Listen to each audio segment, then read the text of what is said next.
Hey guys, welcome to my videos. So guys, CRA tax season is going on. It's not the tax filing season, but yeah, tax review season. A lot of you might have got review letters for the first time. Many have done it before, like me. So, like how to respond to CRA review request with documents, that's what I'm going to show you. Because I'm going to show you some screens. So that's why at many places I have wiped out some personal information. So if you have got a review letter, so if you have an online account set up with them, it's going to come as a message. Okay.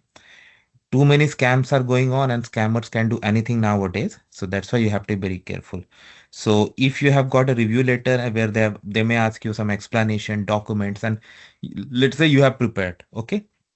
How you're going to send it to them is very important because these documents carry very personal information like your SIN number, right?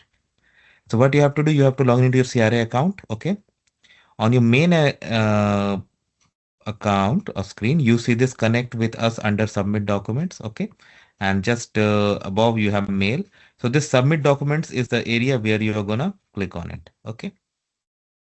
So if you have ever submitted before for any case reference that you will see here. Okay.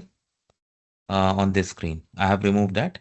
On the same screen, if you scroll down, it will give you a link to submit document that I have encircled. Click on that.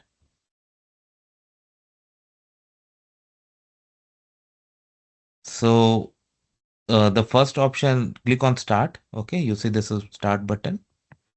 Then come down. Then if we ask if you have a case reference number will be in your review request letter already that you can copy. Okay, you have to do next. Then you come to attachment. Okay, they allow you to attach up to 10 files associated with your case reference number and maximum total size upload 500 meg. For me, it was not even 5 MB. And if you want to attach, click on attachments. Like I assume in your laptop documents already there. Do it. Click on next. Okay. And then you will submit it. Once you submit, you will get a confirmation number that you must save. That's the correspondence number. That because that's the proof that you have actually provided to the documents. You have actually responded to them. Okay. Responded to their query. You have not ignored. Okay. So definitely do this. So in this way you can do. Let me know what you feel about it. Thanks for watching this. Please subscribe to the channel. Thank you.